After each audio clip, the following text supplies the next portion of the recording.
Picture this. A crisis hits. Could be a storm, a supply chain collapse, a prolonged power outage. It doesn't matter. Within the first few hours, people are flooding into grocery stores. The shelves are being wiped clean in real time. Bread, gone. Canned beans, gone. Rice, completely stripped. The checkout lines are wrapping around the store, and people are filling their carts with the same 10 items everyone else is grabbing. But here's what almost nobody noticed during those moments. And this is the part that changes everything. Certain foods were sitting completely untouched on those exact same shelves, right next to the empty spaces, fully stocked, ignored. Not because they were expired, not because they tasted bad, but because most people had no idea what they were looking at or why it mattered. In this video, you're going to discover 11 foods that almost never get touched during a panic buy. Foods that fill the critical nutritional gaps that will quietly break down even the most prepared person. And foods that, when stored correctly, can last anywhere from 5 to 30 years. And stick around until the end because number 10 involves a mistake that millions of preppers are making right now. One that's silently destroying food they think will last decades. Welcome to Food Decider, the channel that helps you eat smarter in every situation. If you want to be genuinely prepared, not just feel prepared, hit that like button and subscribe. Let's get into it. All right, let's start with a hard truth that most prepper content glosses over entirely. Rice and beans will keep you alive. That is not up for debate. But alive and functional are two very different things. And when we're talking about surviving a prolonged crisis, whether that's 2 weeks or 2 years, the gap between those two words is where most people fall apart. The standard stockpile has a hidden flaw, and it's not the one you'd expect. It's not about calories. Most people hit their calorie targets. The real problem is what those calories are made of, because the overwhelming majority of traditional survival food is carbohydrates and protein. And while those two macronutrients matter enormously, they cannot do their job without the third one, fat. Your body requires dietary fat to absorb vitamins A, D, E, and K. These are fat-soluble vitamins, meaning if there's no fat in your diet, they pass through your body completely unused. Your immune system weakens, your bones deteriorate, your vision suffers. And here's the one that hits hardest in a crisis. Your brain is roughly 60% fat by weight. Without adequate dietary fat, cognitive function begins to decline. Decision-making becomes impaired, reaction times slow. And in a high-stress survival scenario, that is a life or death problem. So what's the solution? 2 items that most people walk right past. The first is full-fat canned coconut milk. This is not a trendy health food. This is a survival asset. A single can contains around 50 grams of fat, primarily in the form of medium-chain triglycerides, MCTs, which your body converts into usable energy faster than almost any other fat source. On a practical level, a can of coconut milk added to a pot of plain rice increases its caloric density significantly, which means the same amount of food feeds more people for longer. Its shelf life runs up to 5 years, and during every documented panic buying event, it sits untouched because it simply doesn't register on most people's radar. The second fat source is ghee. If you don't know what ghee is, it's clarified butter that has had the milk solids and water completely removed. And that process is exactly what makes it extraordinary for long-term storage. The components that cause butter to spoil are gone. What remains is pure, stable fat that can be kept at room temperature for years past its printed date, as long as it's stored in a sealed glass jar away from light and heat. 1 tablespoon of ghee delivers over 100 calories of pure energy. Its smoke point sits at 485 degrees Fahrenheit, which means it won't break down or release harmful compounds when you're cooking over a camp stove or an open fire. Unlike butter powder, which often requires refrigeration after opening, ghee stays shelf-stable from the moment you buy it to the moment you need it. Now let's talk about the protein problem, because it's more complicated than most people realize. Protein is heavy, protein in canned form is expensive, and the freeze-dried meat alternatives that prepper companies sell at premium prices are frankly out of reach for most people trying to build a real, practical stockpile. So what do? You start with nutritional yeast. Find it in the supplement or health food aisle. It's a deactivated yeast, and it looks like yellow flakes or powder. 2 tablespoons deliver approximately 8 grams of complete protein, which is comparable to a large egg. It requires no refrigeration and no cooking. But the reason it earns a permanent spot in a serious stockpile goes beyond protein. Nutritional yeast is one of the most concentrated non-animal sources of vitamin B12, which is critical for cognitive clarity, energy metabolism, and neurological function. In a prolonged emergency where your diet has been stripped down to basics, B vitamin depletion can cause confusion, fatigue, and impaired judgment, exactly when you can least afford it. Nutritional yeast is your insurance policy against that outcome. The second protein source is textured vegetable protein, or TVP. It's a dehydrated soy product that, when rehydrated with hot water, takes on the texture of ground meat. 1 pound of TVP rehydrates into 3 pounds of food. It's a complete protein, and when stored in mylar bags with oxygen absorbers, it remains nutritionally viable for 10 to 15 years. You can add it to chili, stews, or pasta sauce and get a familiar, satisfying, meat-like meal without ever needing a freezer. The cost per gram of protein is a fraction of any freeze-dried alternative on the market. There's one more nutritional gap we need to address before moving on, and it's the one that almost no one sees coming until it's too late. Iodine. Most people get their iodine from 2 sources: iodized table salt and dairy products.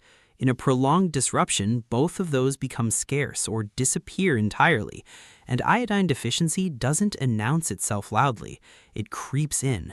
Thyroid function begins to suffer, metabolism slows, and cognitive impairment follows, the kind that makes you feel foggy, slow, and unable to think clearly. The solution is dried seaweed. Nori, wakame, dulse, any of these will work. Seaweed is the most concentrated natural source of iodine available. Beyond that, it contains magnesium, calcium, and iron. It is exceptionally shelf-stable. Archaeological evidence has found dried seaweed with intact nutrition after centuries in sealed vessels. A small amount crumbled into rice or added to broth transforms a plain meal into a mineral-rich, genuinely nourishing one. And because it exists in the specialty food aisle rather than the main grocery floor, it almost never gets touched during a panic buy. Now let's shift to something that doesn't get nearly enough attention in survival conversations, because surviving a crisis isn't just a physical challenge, it's a psychological one. There's a documented psychological condition called taste fatigue. It sounds almost trivial when you first hear it, but the consequences are anything but. When people eat the same bland foods meal after meal, day after day, they begin to experience a profound drop in appetite. Not because they aren't hungry, they are, but the monotony of the diet creates a psychological aversion so strong that people begin skipping meals voluntarily. They would rather go hungry than eat another bowl of plain rice. In a crisis scenario, skipping meals is not a minor inconvenience. It leads to caloric deficits that accelerate physical weakness, impair immune response, and deepen cognitive decline. People make worse decisions, lose hope faster, and become less capable of handling the demands of the situation they're in. This is why the psychological layer of your food stockpile is not optional. It is a functional survival requirement. The first item in this layer costs almost nothing and takes up almost no space: Bouillon Cubes. While rice, pasta, and canned goods are stripped from shelves within hours of a crisis, Bouillon Cubes almost always remain. Most people think of them as a minor cooking ingredient, something you add to a recipe, not a survival essential. That misperception is exactly why they stay stocked. But here's what a bouillon cube actually does in a survival context.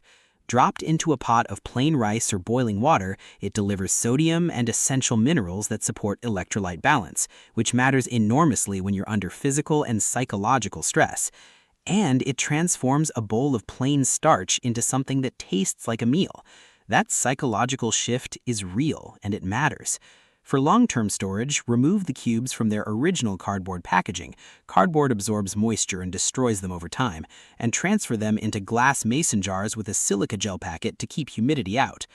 The second item in the psychological layer is one you might not expect to see in a survival list: premium instant noodles from international brands, specifically from Asian grocery stores. Standard 25-cent ramen has its place, but brands like Indomie or Samyang bring something that standard ramen simply cannot: variety, complexity, and flavor. These products include rich spice blends, dehydrated vegetables, and often higher protein content than their budget counterparts. Tonkotsu, kimchi, tom yum, flavors with depth, heat, and genuine palatability. In a prolonged crisis, the ability to sit down to a meal that actually tastes good, that provides a moment of normalcy, is not a luxury, it is a morale tool, and morale is a functional resource. People who maintain morale make better decisions, support others more effectively, and hold themselves together in ways that people who have lost hope simply cannot. These premium noodles stay stocked during panic buying precisely because they live outside the mainstream radar. Most panic buyers don't even walk down that aisle. Now, we're going to talk about the long game, because there's a massive difference between being prepared for 2 weeks and being prepared for 2 years. And the foods in this section are the ones that make the latter actually possible. Let's start with chia seeds, which have been largely dismissed as a wellness trend, and that's a shame, because they are one of the most functionally useful foods you can store. Here's the property that makes them genuinely remarkable in a survival context. Chia seeds can absorb up to 12 times their own weight in liquid. When they do, they form a gel that dramatically slows the digestive process. What that means practically is you feel full for longer on smaller amounts of food, a critical advantage when you're managing limited rations. Beyond satiety, that gel structure supports efficient water retention at a cellular level, which is a significant benefit in hot environments or high-stress situations where dehydration is a real risk. Chia seeds also provide omega-3 fatty acids, fiber, and complete protein. Fish oil supplements go rancid within months, but chia seeds vacuum-sealed in glass can maintain their full nutritional value for up to 5 years without refrigeration. They can be stirred into water, mixed into whatever grain you're cooking, or eaten as a gel on their own. Now for the item that most serious preppers get completely wrong, and the mistake that's quietly destroying food in stockpiles right now: storing flour. Milled flour, the kind you buy in a bag at the grocery store, begins to oxidize the moment the wheat kernel is cracked open. The natural oils in the grain are exposed to air and they go rancid. Within 12 months, sometimes less, that flour has degraded to the point where it's nutritionally compromised and tastes noticeably off. People who have built their long-term baking plans around stored flour are sitting on a ticking clock they don't even know about. The solution is hard winter wheat berries. These are whole, unground wheat kernels, the grain in its natural, unprocessed form. Inside that intact seed coat, the oils are completely protected from oxidation. When stored in sealed buckets with oxygen absorbers, hard winter wheat berries can last 30 years and remain fully nutritious and viable. You will need a hand-crank grain mill to grind them into flour when the time comes, but that's a one-time investment that pays for itself over decades. The flour you grind fresh from wheat berries will be more nutritious than anything you'll find in a store. And there's a bonus that most people don't know about.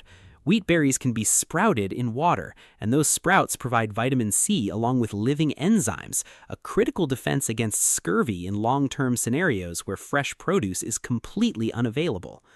For those who need a gluten-free alternative or simply want a backup baking staple with a strong shelf life, potato flour is the answer. This is not the same as potato flakes. Potato flour is the whole potato milled into a fine powder. It contains resistant starch, which improves gut health and increases satiety. Under ideal storage conditions, it holds its quality for up to 10 years. It can be used to make simple flatbreads, thicken soups and stews, or stretch other baking recipes.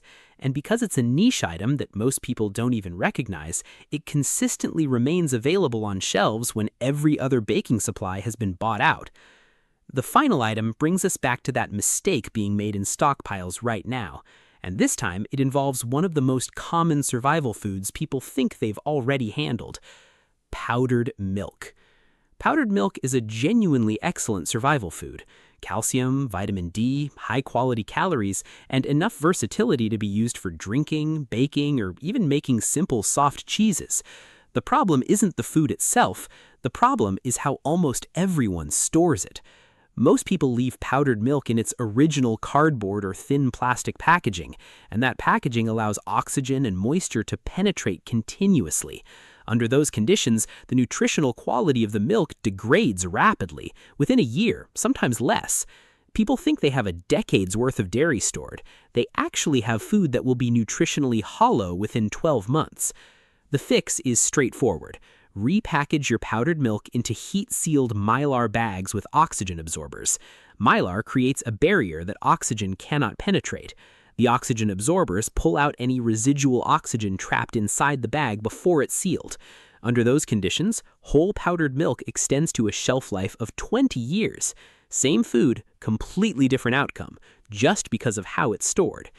Here's the bigger picture before we wrap up. None of these 11 items are meant to replace the fundamentals. Your rice, your beans, your canned goods, those stay.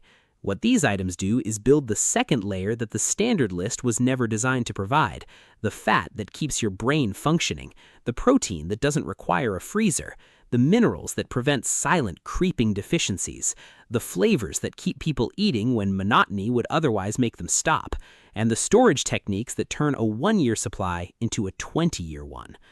While everyone else is scrambling for the same 10 items, you're building something different. A system that isn't just stocked, it's nutritionally complete, psychologically sustainable, and genuinely resistant to the supply chain chaos that everyone else is at the mercy of. If this video gave you something useful, do us a favor and hit the like button. It helps more people find content like this. Subscribe to Food Decider so you don't miss what's coming next, and share this with someone who thinks they're already prepared, because chances are there's a layer they haven't built yet. Stay ready.